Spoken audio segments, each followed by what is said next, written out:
Welcome to Test, ladies and gentlemen. All right, man, I appreciate everybody very much for stopping by, as always, of course. So I did have some comments to try to do a Ding Liren versus Wesley So game where there was a queen sacrifice. And as I was actually doing my research, I realized that I did that exact video like 3 years ago. So in the previous video, I just sent the link to the video. You know, I don't have the opportunity to do that game again. But I do have a new game here for you. And it is from the 2022 Rapid Chess Championship. And this is week number 1, round number 5. And this is Arjun Erigaisi versus Wesley So. So, of course, all my people that are coming from the Philippines, I will say maraming salamat. Anybody who is coming up from India or who does speak Telugu, I will say Dani Avaralu. If you guys are ready to go, man, let's take a look and see what we got for this game, son. So we got knight to f3. We start off with a ready, but like I always say, it almost always transposes into something more mainline. We do see the move d5. We got g3, g6, bishop g2, bishop g7, castles by white, and then we do have the move e5. So we have the king's Indian attack, and it's a double fianchetto. It's kind of interesting because if you flip the board, like if you flip the colors, this is literally the Pierce defense. And we would see in the Pierce a d6, and we do see d3 here. The idea is very simple.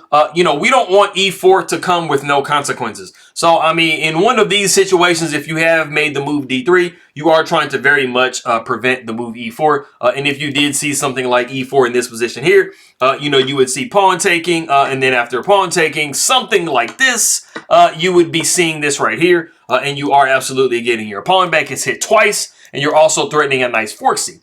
So that is one of the reasons why, you know, d3 or d6 is very heavily preventing that move.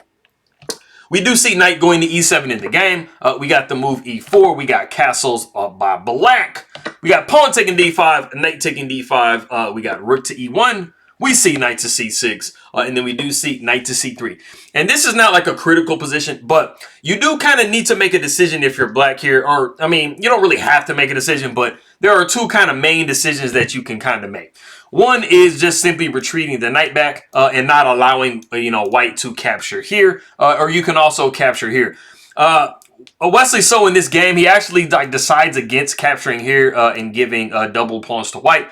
It does somewhat give you a little bit more central control. So you do want to be careful when you are capturing pieces. You might think you're damaging your opponent's structure, but if you're giving them better control or a better ability to push a pawn somewhere, you might be kind of doing yourself dirty a little bit. So we do actually, like I said, in this situation, we see Wesley So go back knight d to e7. We do see bishop going to e3. We got rook over to e8. We got queen to d2. And then we have the very, very nice knight to f5. I will actually get to kind of what everything is meaning in this exact position in just a second. But knight to f5 is actually a really, really good move. It does attack this bishop here on e3, so you kind of have to make a decision if you're white. Do I want to give up the bishop or do I want to hold on to it? So we see Arjun actually say, hey, man, I want to hold on to it, homie. We do see the move bishop to c5. It definitely was, you definitely were able to kind of do like maybe a rook move or like, let's say, for example, you got like an a3, you know, knight would be taking, pawn would be taking. One of the definite things that you would like to try to do if you're white is push the move d4. So this would actually be kind of helping you a little bit. Like I said before, you know, this pawn will be brought into the center. It's influencing the d4 square. So those are the kind of things you have to think about, you know, when you're getting into certain positions and you're going into certain trades. But like I said, we did see the move bishop c5, just saving the bishop. We got the rook over to b8. We see knight to e4. We got the move b6. Now the bishop kind of has to do something with itself, and we do see it dropping back onto the a3 square. And what I was saying before is I'm going to talk about this, pretty much this position. So one of the things that you should notice is white is actually working. It's kind of subtle, but white is actually kind of like working to try to push the move d4. This is definitely one of the freeing moves for white. And, you know, they would like to gain just a little bit more space than they kind of currently have.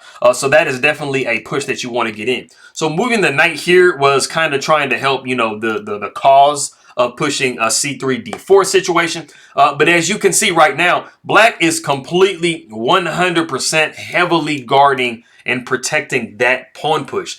So we actually don't have the ability to do it right now. So like I said, that was something I wanted to mention. We do kind of need to do something with this bishop. It's not too horrible, but we do kind of want to get it back in the game, and we actually see that happening coming up.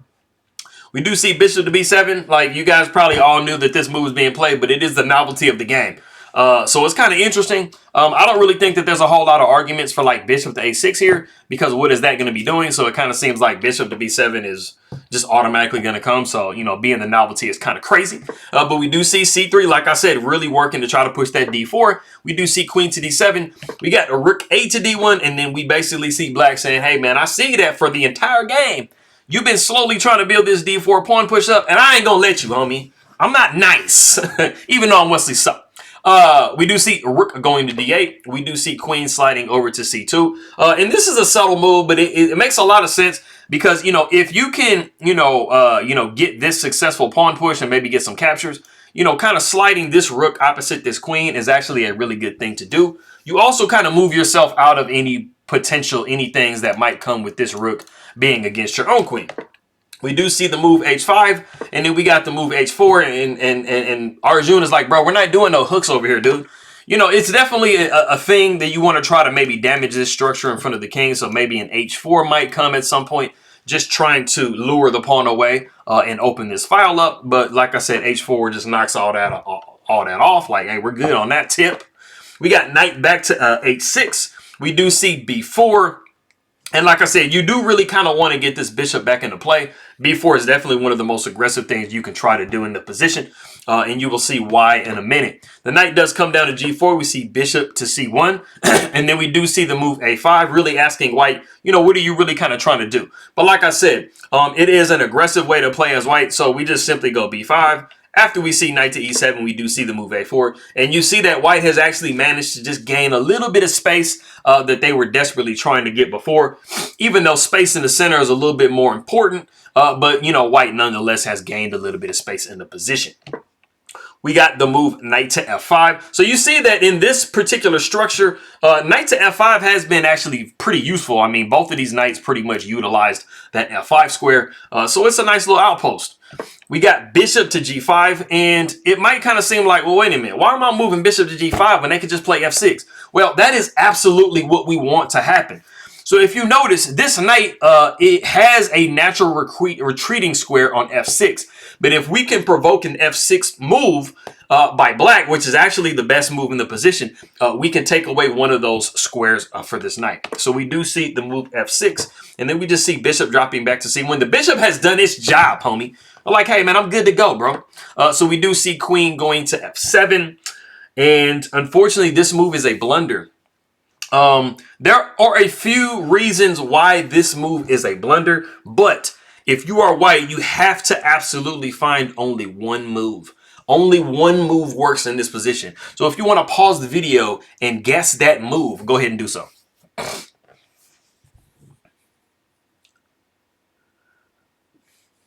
Okay, so I actually think this move is a little bit hard to find. I don't think it's impossible to find at all, but you have to be like thinking a specific way to make this move. And it really, I think for some, is going to look like it's not even possible to make the move. The most important thing in the position that you should notice if you are on the white side is black's only undefended piece, and that is this bishop here on b7. Do you have some kind of way that you can take advantage of the fact that this bishop is undefended? You do have this bishop somewhat contesting it through these knights, but is there anything you can do with these knights to try to create an issue for black? And absolutely you do. But like I said, you only had one move that you can make in this position, and that move is a knight f to g5. Now, I'll explain it in a second, but you might be thinking, okay, well, I mean, that tactic, that knight to g5, like, why can't you just move both knights? Like I said, there's a specific reason why you have to go knight f to g5. But what you're doing is, number one, you know, you're kind of sacrificing your knight, but you are hitting this queen. But more importantly, you are starting to try to go through the process of moving the pieces out of the way of this bishop so that you can win this bishop on b7. So after knight f goes to g5, if we just simply saw a pawn taking and then a knight taking, this would be hitting the queen again. And the queen, there's no way to protect this bishop without moving in the absolute way. So that would pick up the bishop. But Wesley So just moves to queen to d7. But this is the reason why you had to go knight f to g5 and not knight e to g5. because of knight to f6 with check. You had to leave this knight on e4 so that it does have the ability to check on the f6 square. And now you see that you have just moved all of your pieces out of the way, and this bishop is now a sitting duck on the square b7. Bishop takes f6. You are forking the queen and the king. You have to do something about that. And then we do see the bishop dropping on b7. And you have to be paying attention here if you're Wesley So, because you do have a skewer incoming on the bishop going to c6, hitting both of these pieces. So that is why we see rook going over to f8. We see bishop going to c6 anyway. And this is a multi-purpose move. You're just hitting the queen. You're not allowing this c6 pawn to push because you want to keep this pawn as a backward pawn so it can be a sitting duck for your pieces. We do see queen sidestepping over to e7, and then we do see now d4. So we have just now seen the move that white worked so hard to try to get in the position right now, and it does come with a little bit of oomph because now we do have a rook opposite the queen. King sidesteps over to h8. We do see pawn taking e5, and you really want to go rook takes d1 because you want to try to make an attempt of deflecting this rook, but we do not see that. We do see queen taking d1 instead. The bishop does take on e5, and even though, yes, you are absolutely 100% like in a really great position if you're white, but you do kind of have to be a little bit careful, and that's one of the annoying things. We do see queen going to d5 in this position, and it might kind of seem like, hey, man, why can't I just go f4? Like, I'm going to pin the bishop to the queen, right? Well, absolutely not, because after the move f4, you would actually see queen to c5 with check, and you have opened your king up, and the black queen has managed to weasel themselves out of that pin. So you have to be very careful about the way you play here. That is why we do see queen going to d5, protecting c5, but then also hitting this bishop some more. We do see knight taking h4. And you're like, what's this about? Like, I mean, there's not no tactics in the position if you're black. There aren't specific direct tactics, but like I said, you do kind of have to be a little bit careful because if you play incorrectly and you're just like, hey, man, you know, the knight just took this pawn away from my knight. My knight is like less defended now. Like, let me just take this knight, right? You would be absolutely incorrect because you are losing the game. Bishop would go to h2 with check, and that is now discovering an attack on this lonely rook right here. You do have to go king to h2, and then the queen would be taking, and you see this entire game changes. So these are the things that kind of bother you, because even though you are absolutely 100% completely winning this position, you still see that there are still things in the position that might not go your way. So a one game doesn't win itself, like, I mean, at all. So that is why after knight takes h4, we do see the move f4. This is highly accurate.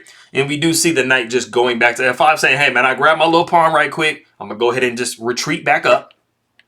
We do see rook taking e5. It was definitely better to go pawn takes e5, but rook takes e5 still is just a straightforward situation too. We got knight taking e5, queen taking e5 with check. And then the queen takes, and then we do see pawn taking here. And like I said, even though this is not quite as winning as the other variation that we saw, this is still very winnable by white for sure. The most important thing in the situation is that this bishop on c6 holds the queenie square for this pawn.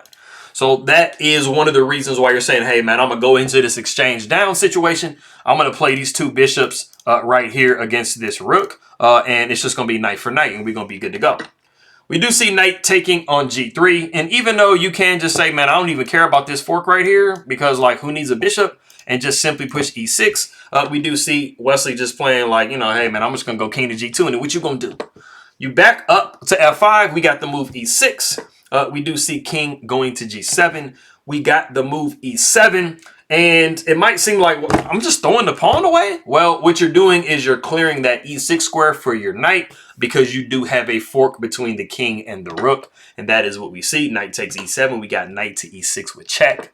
The king slides over to f7. And then we do see knight taking f8. And it is in this position that Wesley So resigns the game. Now, it might not be 1000% clear like why he resigns the game. Even though you are up an entire piece if you are white.